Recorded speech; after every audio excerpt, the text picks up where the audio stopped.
Last 5 years का data है, ठीक है।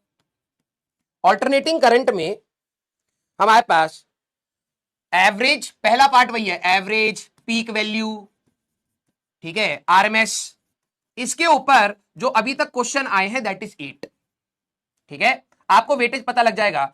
अभी जो आपका आर सर्किट, अभी आज हम लोगों को बात करना है, एल सर्किट की बात करनी है, एंड सी सर्किट, सिर्फ इसके ऊपर हमारे पास आए हैं 13 क्वेश्चंस, ठीक है।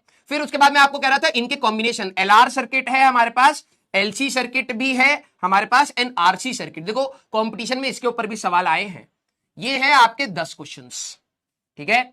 AC source with RLC circuit, जो टोटल सीरीज वाला हमारे पास क्वेश्चन है, ठीक है, इसके ऊपर आए हैं 46, ठीक है। आपको अपने आप पता लग जाएगा जो टॉपिक चल रहा है किधर, हाँ, पीवाईक्यूज की बुक में है, ठीक है। आपको ये टॉपिक से पता लग जाएगा कि यार आज जो टॉपिक हम लोग पढ़ रहे हैं वो कितना इंपॉर्टेंट है, ठीक है। और हमारे पास इसके बाद पावर की बात हमें करनी है, ठीक है। पावर के ऊपर आए हैं 10 क्वेश्चंस, पिछले 5 साल की बात कर रहा हूं। एलसी ऑसिलेशंस मैंने आपको बताया था, एक और टॉपिक, छोटे छोटे टॉपिक है, पावर बहुत छोटा सा टॉपिक है, एलसी ऑसिलेशंस बहुत छोटा सा टॉपिक है, इसके ऊपर आए हैं 6 क्वेश्चंस, और ट्रांसफॉर्मर के ऊपर आए हैं आपके 9 क्वेश्चंस। क्योंकि देखो एक्सपेरिमेंट है, मतलब इंस्ट्रूमेंट है, तो इंस्ट्रूमेंट पर आपके 9 क्वेश्चंस आए हुए हैं, ठीक है। 9 क्वेश्चंस हमारे पास आए हुए हैं। और फुल सिलेबस अगर मैं बात करूं, फुल सिलेबस में एसी का जो 5 साल का एवरेज आया है दैट इज 3.73%, 3.73% का वेटेज। ये मेंस की बात है बेटा, this is just for men's. अभी तक हम लोगों ने मेंस का डेटा कंपाइल करा है। अभी हम लोगों ने, मैंने बोला भी है कि 5 साल नहीं 7 साल का ये डेटा लो, और एडवांस का भी 7-8 साल का डेटा लेके बच्चों को दो, ठीक है। अब ये 5 साल का डेटा है बेटा, आपको एटलीस्ट अंदाजा लग जाएगा कि आरएलसी सर्किट, देखो मैंने आपको बताया कि ये वाला पार्ट है, this is just the introduction. हम लोगों ने सब्जेक्टिव क्वेश्चन ज्यादा करे थे, ठीक है। रीजन उसका ये कि इसके ऊपर ज्यादा सवाल है भी नहीं। 5 साल में 8 सवाल आए हैं भाई, 5 साल में कितनी शिफ्ट हो गई, मॉर्निंग, आफ्टरनून, और हमारे पास 2 अटेम्प्ट हो गए। तो आपके जो पीवाईक्यूज है वो आप ट्राई करें। ये वाला पार्ट हमारे पास बिल्डिंग पार्ट है, अगर आप इनको अच्छे से, आज की क्लास अच्छे से बनाएंगे, बेस अच्छे से बनाएंगे, तो ये वाला पार्ट आपका अच्छा हो जाएगा। और ट्रांसफॉर्मर वाला पार्ट आपका बहुत आसान है, पावर वाला पार्ट बहुत आसान है। इसको अगर आप होल्ड कर गए तो ये चैप्टर हो जाएगा। सर मीनिंग ऑफ 3.73% मतलब, अगर मैं फिजिक्स का होल सिलेबस को अगर मैं 100% कह रहा हूं, होल सिलेबस को अगर मैं 100% कह रहा हूं, इसमें से 3.73% क्वेश्चंस आपके एसी चैप्टर से आए हैं, एसी चैप्टर से। ये जो अभी हम लोग पढ़ रहे हैं बहुत छोटा सा चैप्टर है, ठीक है। अब मैं आपको बता देता हूं इसके आगे आने वाला ईएम वेव्स में, ईएम वेव्स का वेटेज आपका आ रहा है दैट इज 2.96, अप्रॉक्स 3%। ऑप्टिक्स का आ रहा है 5%। मैं अगर आपको वेटेज वाइज बता दूं, सबसे ज्यादा हाई वेटेज में कौन कौन से आ रहे हैं अभी तक जो आपने पढ़ लिया उनके बता देता हूं, ठीक है, सो दैट आप तैयारी करें। चैप्टर 1 3.18% आ रहा है, इतने percentage. Chapter 2 4.5% potential and capacitance. Current chapter 3 current 6.57%। मैंने कहा था सबसे ज्यादा वेटेज ये पकड़ता है, सबसे ज्यादा वेटेज, ठीक है। Moving charge and magnetism chapter 4 moving charge and magnetism 2.89। Magnetism and matter जिस पे आप रो रहे हैं, अर्थ मैग्नेटिज्म एंड ऑल, 1.8%। ईएमआई इसके ऊपर आया 3.2%। तो करंट इलेक्ट्रिसिटी हाथ से मत जाने देना, ठीक है, करंट इलेक्ट्रिसिटी हाथ से मत जाने देना। Highest weightage 11th and 12th, rotation का भी मैं, थर्मो भी आपका बहुत ज्यादा पूछा जाता है, थर्मो का भी बता देता हूं आपको, सो दैट आप अपनी तैयारी ध्यान से करें भैया। इसके बाद ऑप्टिक्स आएगा, इस चैप्टर के बाद आपका 12th का ऑप्टिक्स आएगा। ऑप्टिक्स में आपका वेटेज आ रहा है, ठीक है, ऑप्टिक्स में बस 2 मिनट लगेगा, मैं आपको डेटा बता दूं सो दैट आपके दिमाग में रहे। 5% आपका ऑप्टिक्स आया है, ठीक है। आपका मॉडर्न फिजिक्स की अगर मैं बात, देखो ऑप्टिक्स कंप्लीट लोगे तो प्लस 2.3% आपका वेव ऑप्टिक्स भी जोड़ना है, वेव ऑप्टिक्स, ठीक है।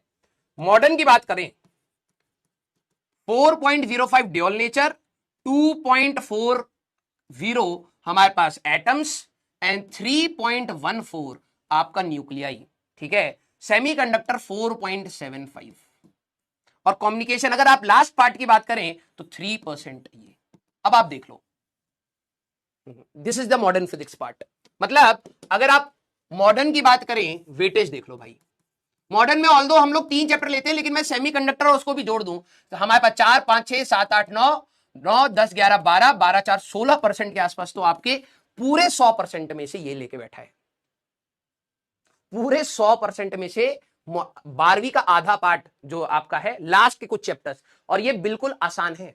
मैं आपको कहता हूं, हमेशा हर बच्चे को कहता हूं, आखिरी तक अगर आपने अपने सिलेबस को अच्छे से रिवाइज करके नहीं रखा है, आखिरी में दिक्कत यही आती है। रीजन बीइंग, आपके मॉडर्न में ड्यूअल नेचर आएगा। देखना ड्यूअल नेचर का, ये तो मैं सिर्फ फिजिक्स की बात कर रहा हूं, ऐसा नहीं है कि केमिस्ट्री में इसके ऊपर सवाल नहीं मिलेंगे। ड्यूअल नेचर है, एटम्स है, न्यूक्लियाई है, ठीक है। आपका nuclei first order kinetic reaction है, एटम्स, बोहर मॉडल, आपको ये सारे रदरफोर्ड मॉडल, ये सारी चीजें पढ़नी है। ड्यूअल नेचर में फोटो इलेक्ट्रिक पढ़ना है, ये सारी चीजें आपकी क्लास केमिस्ट्री में भी है, तो इसमें भी क्वेश्चंस आपके बनते हैं। अगर आप सिर्फ मॉडर्न की बात करोगे तो 17-18% ये लेके चला जाता है, और बिल्कुल आसान है। आप इसको 2 बार पढ़ेंगे, अपने आप समझ आ जाएगा। तो प्लीज हाँ, आप इस चीज को ध्यान रखना कि आज हम लोग जो पढ़ रहे हैं वो ये वाला पार्ट है, इसके ऊपर भी 13 क्वेश्चन आए हैं, तो अच्छा खासा वेटेज है। Clear clear. इसमें लॉजिक गेट का एक फिक्स्ड क्वेश्चन होता है 4.75 सेमीकंडक्टर। बच्चे जनरली आखिरी तक इतनी कम एनर्जी पर आ जाते हैं, sir pre board, sir 11th revision, ये जाता है उनका सारा, ये जाता है 16%, 16% ये चला जाता है, ठीक है। थर्मो का मैं बता रहा था ना, मैकेनिक थर्मल पूरा थर्मो आपका आ रहा है 8%, पूरा कंप्लीट थर्मो 8% है। रोटेशन की बात कर लेता हूं, रोटेशन है आपका 5.3%। ये आपके बड़े बड़े चैप्टर्स हैं। अगर आप देखो भाई, बहुत लॉजिक सी बात कर रहा हूं, बहुत लॉजिकल बात कर रहा हूं, ठीक है। 50 से 60% में एक अच्छा एनआईटी मिल जाता है, 50 से 60% में एक अच्छा एनआईटी मिल जाता है, और उसको स्कोर करने के लिए बहुत अच्छे से तरीके से चैप्टर्स हैं। 12वीं अगर आप पकड़ के बैठोगे तो आप आसानी से निकाल ले जाओगे, ठीक है। Clear, yes. KTG and thermo, complete thermo, thermal expansion की बात हो, कैलोरीमेट्री की बात हो, केटीजी की बात हो, आपका हीट ट्रांसफर की बात हो, एंड हमारे पास थर्मो पूरा मिला के 8% है, ठीक है। अब सारे चैप्टर का पूछोगे क्या, ठीक है। अब ये आपको देंगे तो आप दिन भर बैठ के उसको ताकते ही रहोगे, पढ़ोगे नहीं। इसका मैंने अभी आपको इसलिए दे दिया है, ठीक है, इसका मैंने आपको इसलिए दे दिया है कि आपको चैप्टर में थोड़ी सी डेप्थ रहे, कि ये नहीं कि भाई हमारे लिए आज जो पढ़ रहे हैं वो इंपॉर्टेंट नहीं है। भैया हर टॉपिक से सवाल है, हर टॉपिक से। अरे यार, तुमको पीडीएफ ही दे देनी चाहिए थी फ्लूइड्स का। बताओ अब इनको देख के, फ्लूइड्स का 5.08% है, ठीक है। तुम विश्वास नहीं करोगे, तुम विश्वास नहीं करोगे, यूनिट्स एंड डायमेंशन का वेटेज रोटेशन के बराबर है। यूनिट्स एंड डायमेंशन का वेटेज रोटेशन के बराबर है, ठीक है। और देखो यूनिट्स एंड डायमेंशन कितना हल्का चैप्टर है, पढ़ने वाला बच्चा यहीं से निकल जाएगा भाई। तुम विश्वास नहीं करोगे, ग्रेविटेशन का 4.5% है। अगर आपने इलेक्ट्रोस्टैटिक्स अच्छे से पकड़ के रखी है, और ग्रेविटेशन में भी सबसे ज्यादा सवाल पता कहां से पूछे, variation of acceleration due to gravity, 71 सवाल, 71 क्वेश्चंस इन लास्ट 5 इयर्स, ठीक है। अरे भैया पीडीएफ में सिर्फ क्वेश्चन पेपर लीक नहीं हो रहा है, इनको तो ऐसे हो गया भैया जैसे कलेजा निकाल लियो इनका। अरे क्वेश्चन पेपर नहीं है, बस ये है कि किस दर से कितने सवाल हैं उसकी एनालिसिस है, ठीक है। ये तो ऐसे पढ़ गए भाई तो लीच के जैसे, पढ़ाई करने के लिए भी मन नहीं लग रहा, लेकिन फालतू बकवास करा लियो इनसे।